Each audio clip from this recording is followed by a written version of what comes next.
Hello, and thank you for joining us for the premieres of Pando Days 23. My name is Eugene Shirley. I'm with Pando Populous and co-host of the Pando Days 23 premiere events with Matthew Manos. Check the Pando Days 23 webpage to see the premiere week schedule for all 16 projects. Pando Days is the program uniting higher education across the region for on-the-ground change, bringing colleges and universities together throughout the Southland to help implement LA County's sustainability plan. Participating higher ed institutions have dedicated full courses, studios, or labs over the fall term to create real-world projects that meet the plan's goals. I'm excited to be with you because today you'll get to see for yourself, unveiled for the first time this year, the first of this season's projects. All 16 of these premiere events are recorded. The recordings, along with all project materials, are posted on a rolling basis on each team's dedicated webpage on the Pando website.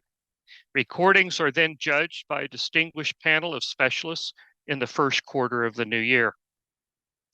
Then we're gathering the right people from across the whole of LA County to honor some of the best of these projects and help move as many of them possible as we can forward. It's all happening April 14, mark it on your calendars, Pando Sustainability Awards at Caltech. It's going to be very special. So let's get started. Today we'll be hearing from two teams, both from ArtCenter College of Design in Pasadena. Each team is given 15 minutes to present summaries of their projects, followed by 10 minutes Q&A from a panel of experts. Then we're on to the next team with 2 presentations total for today. First up, Team 1 with instructor leads Hydra Mumper Drum and Charlie Hodges, with student leads Jason Chan and Shane. I'll let this get fixed in post. There, if we can, let's take it here. First up, Team 1 with instructor leads Hydra Mumper Drum and Charlie Hodges, with student team leads Jason Chan and Shane Fessler. Their project, Ongoing Healthcare in Emergency Situations, focused on a time when the water supply may be compromised. Framing their work by the what ifs of disaster. We all hate to think about it, but it's essential that we do. It's our first team up for the Pando Days 23 season. Now over to you. Hello, Eugene. Pleasure to be here. Thank you for having us. My name is Shane Fessler. I'm Jason Chan. And today we're going to be presenting to you our emergency shower project. Now, a brief overview of this project is that we wanted to design for several things. LA County being the brief on health and water management, providing medical care during emergencies, and also helping the demographic and sustainability research for the LA County goals within our project. For our mission statement.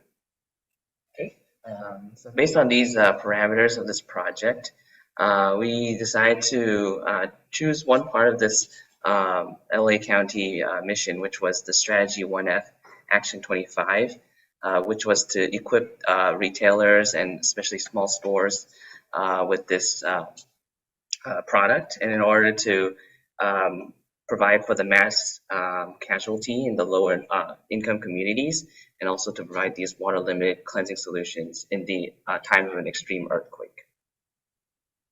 And going into our foundational research, we first started by assessing the product. Our product specifically was the plastics and metals within a shower chair. Now, the plastics in this shower chair are actually made out of 2 types of material, PET and HDPE.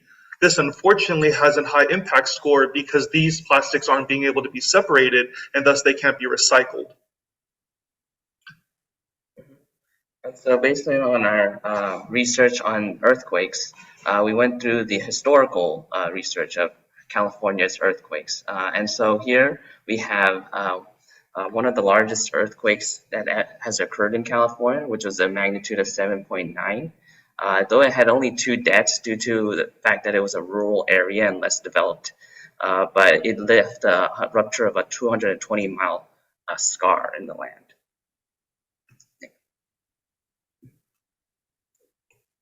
It's not To the next. Okay.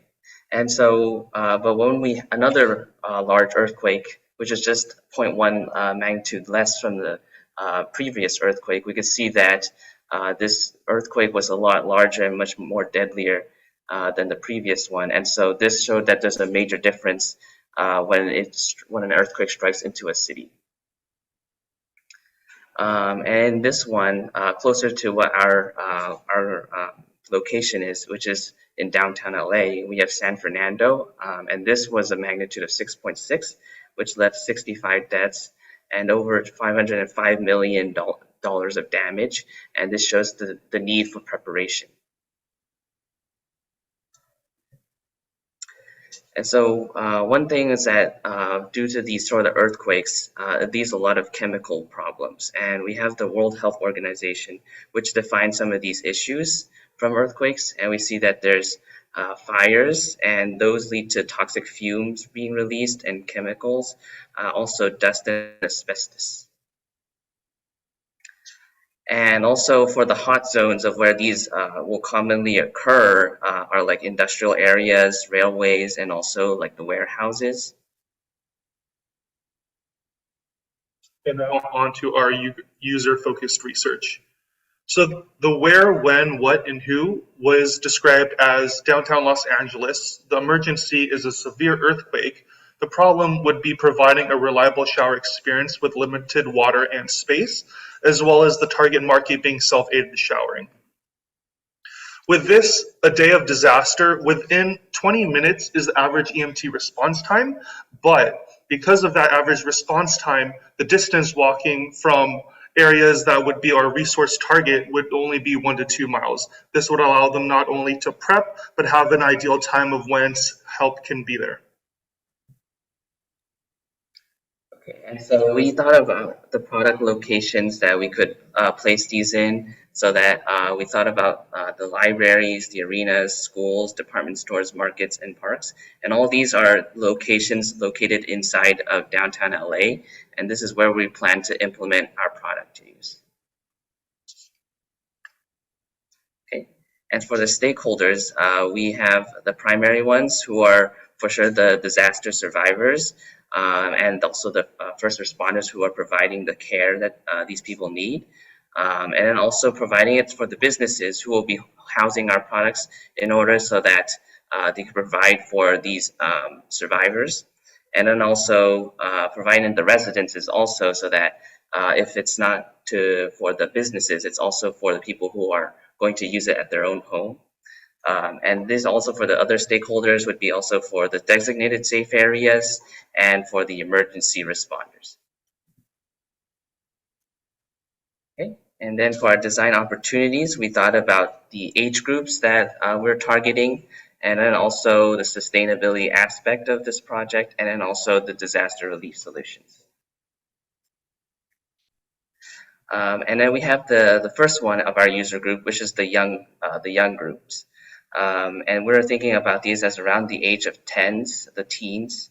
And from our insights, we learned that a lot of the impact from an earthquake towards these young groups are the mental and emotional health, and in addition to the physical assistance and the safety and supervision of them. So for our second user, we have the adults, where their age range is 20 to 40 years old.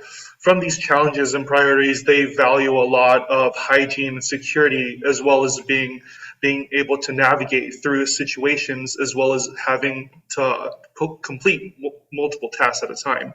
And from there, we moved on to our third user, which is the matured age. People ranging from 50 to 80 years old, that some challenges they actually experience are, they don't have a lot of endurance, they might not have a lot of strength, maybe they're sensitive to temperatures and other types of effects of the environment. And from there, we really wanted to take into consideration, while this doesn't apply to all of them, this is some type of insight that we've gained through research.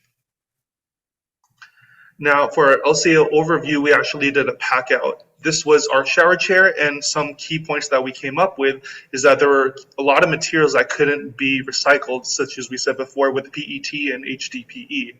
And from that, we actually broke it down into a process tree. And so we have this LCA of all the materials inside of our shower chair that we broken down, and we have all the materials split on the big top section, and then in the middle section, this is also the materials, but then also converting it into the parts of the product, and then in the big bottom, we have all the product being in use and in transportation from when it's being manufactured all the way to when it's going to end up in the landfill. And for our process tree, we simplified it down to the idea that plastics, rubber, aluminum, and all these other materials are then manufactured, taken to an assembly where this chair isn't technically assembled, but packaged, and then that's turned all the way over to, warehouses shipping overseas, and then it goes to our user, and from our user, we then see their process of end of life. The metals can be recycled, the packaging, such as the paper, can be recycled, but those nasty plastics really get in the way of kind of being a more sustainable product cycle. And from there, we really wanted to look into the Ocala breakdown and see what certain aspects really, raise the importance of the sustainability and functionality of this project.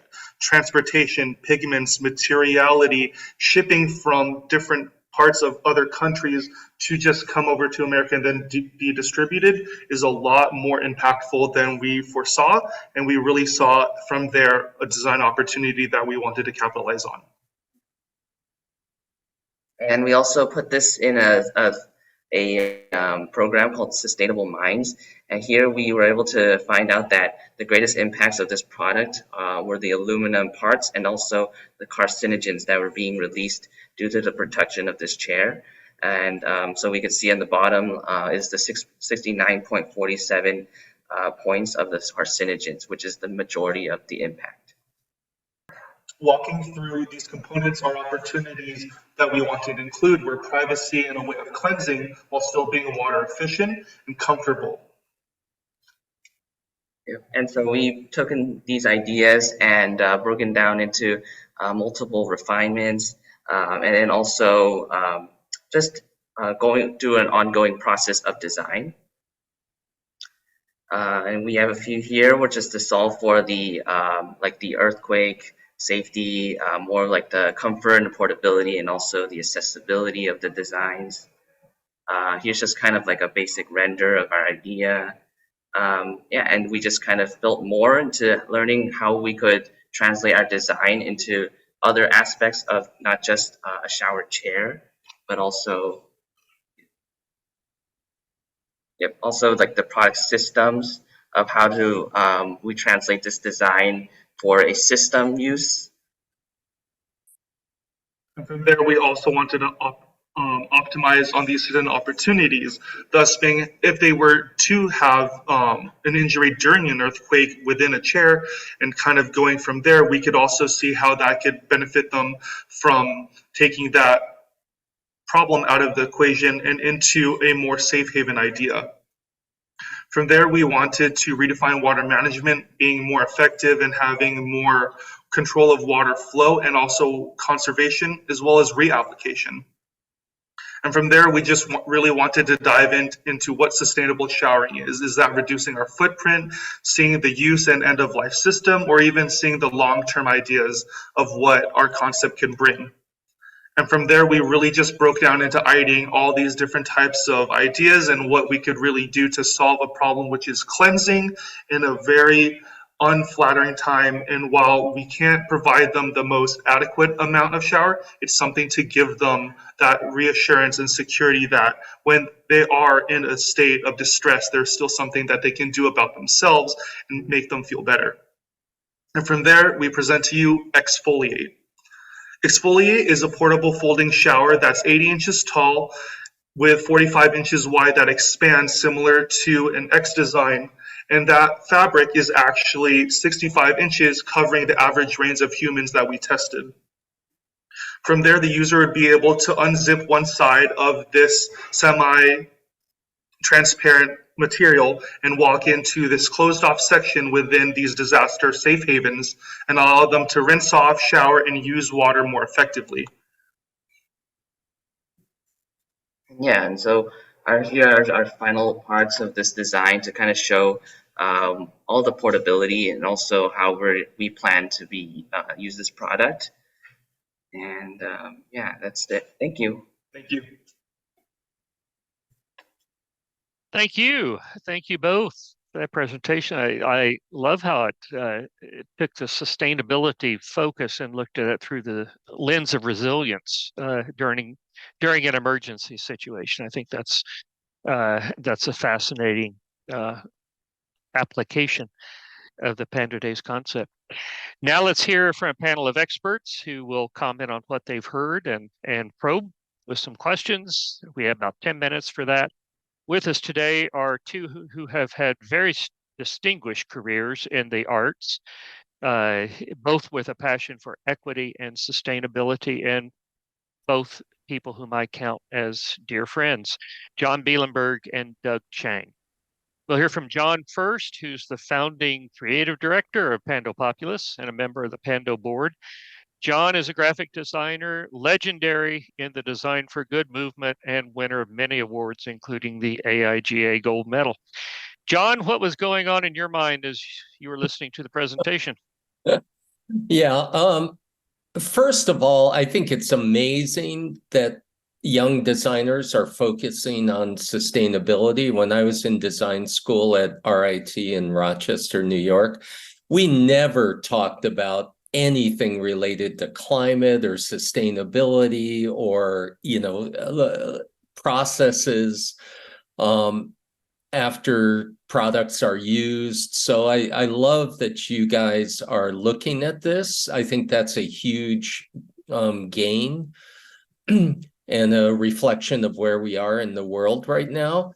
I think this project could also work with various kinds of climate emergencies. It doesn't have to be earthquake related, which is an issue in California, but we're going to have huge displacement of people because of climate related issues. And I think, this project could also work for that. I think the research was great. I loved how you deconstructed the chair, and saw that it wasn't really that functional going forward. And yeah, I think I don't really have any negative reaction to this. I think it's a great project. I just want to say thank you, John, for your insights. We appreciate it. Sure.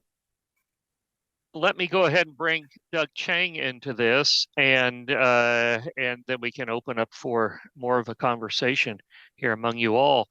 Some of you will remember Doug from last year's Pando Days season, where he served as series producer.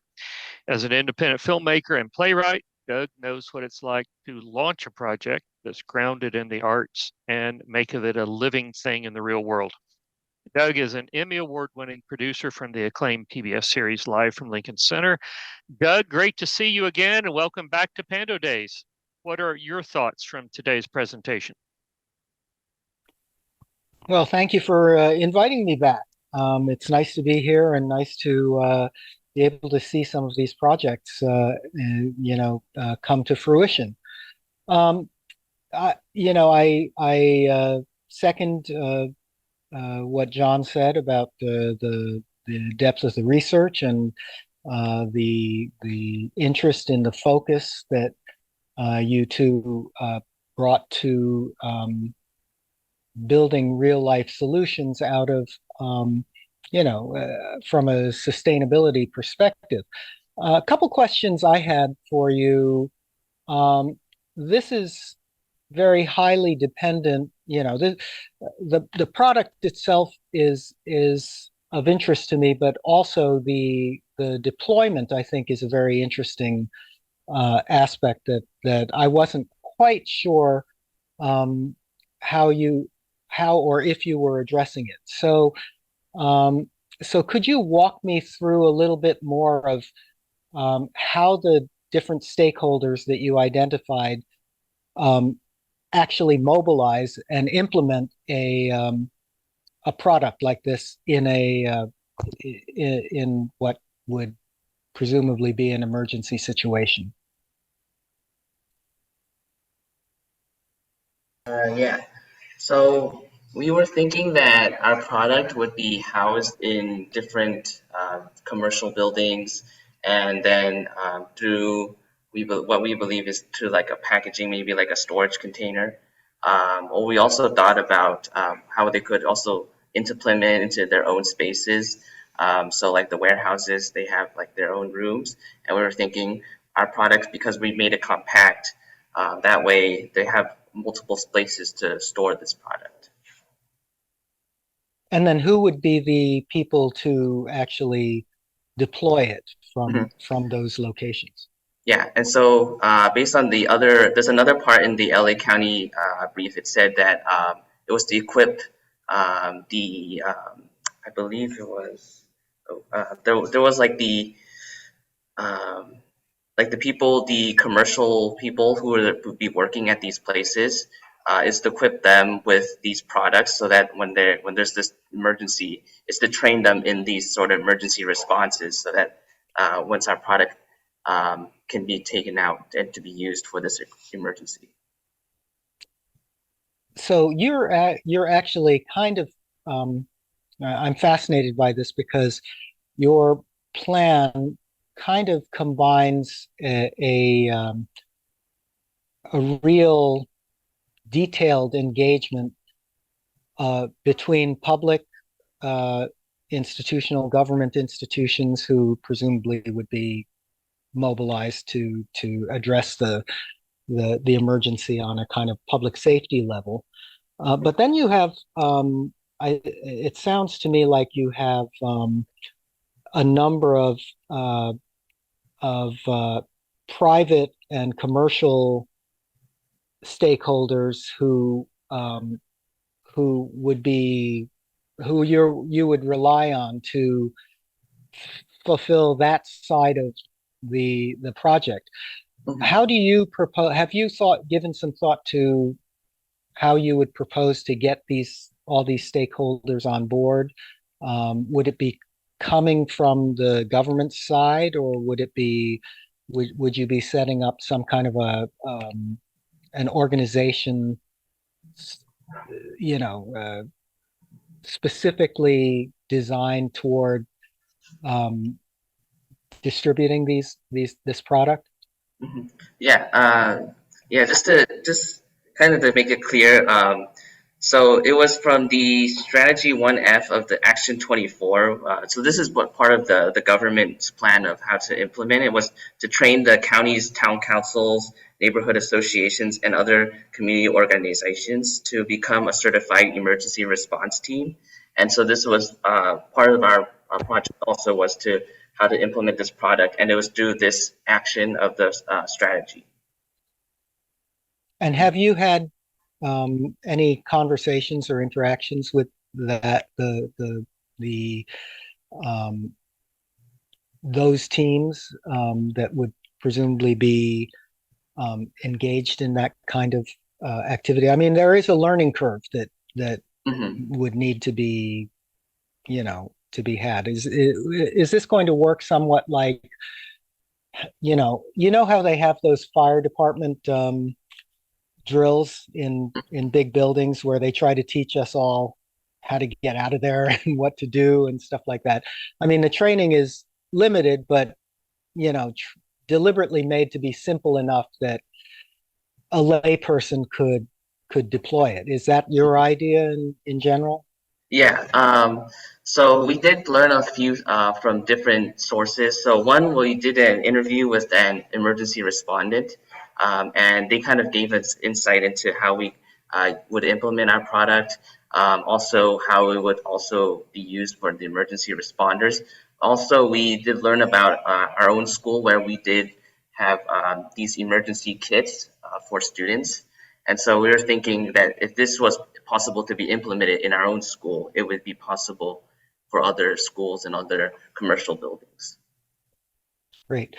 And from the standpoint, I mean, I think I got it when I was reading through your proposal, or I got part of it, but um, could you clarify how the the kind of the actual water piece works in the design. I mean, presumably, you can't depend on pipes at a time like that. You can't depend on, you sometimes you'll be inland, sometimes you'll be, farther out. Where are the water sources, and what do you substitute them for them when you don't have water sources? So we were thinking of, because these are in these commercial buildings, we were planning to also add in this sort of water aspect, but this will be part of our other design later, is to implement that. So far we have the privacy and the shower setup, but we're also thinking of how to get the more compact water sources. So maybe we're probably implementing it to our design as a part of it together as a whole, or also how we would develop a system for these commercial buildings to have this sort of water system. Great. And I don't know how much more time we have, but I just wanted to ask that one question because I kind of loved it. But could you go through a little bit more of what the hermit crab analogy is? It's sort of fascinating to me. Oh, yeah. So this one was a product system because the hermit crabs, they would come together and they would line up from smallest to largest. And basically each one will go to the next shell in order to, when they grow up, they'll take each other's shell. And that way, that kind of inspired this idea of a product exchange system of where when a product is used either for the emergency disaster or for regular use, this could be sent to like a repair, and then over time it could also be extending the life of the product and also allowing it for multiple uses from different people. And so this is to extend the overall life cycle of a product.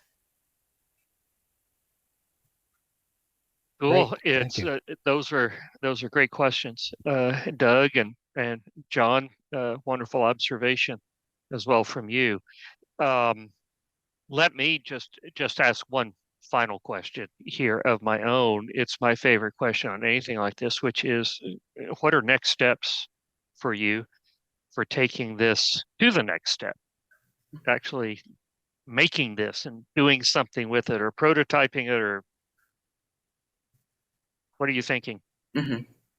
Yeah, for sure. So our next part is definitely prototyping it, also implementing the water system, and just to make sure that this whole product is developed overall. Okay. Eugene, I'll just add one thing. I'm looking at the renderings, of the actual emergency shower, and I think they're well, rendered, but I agree with the water source. They're just standing there in the middle of like a blank background, and it's like, where does the water go? Where does it come from? So I think just adding that, to sort of expand on what Doug said. Yeah, for sure. Cool. Okay. Thank you both so much.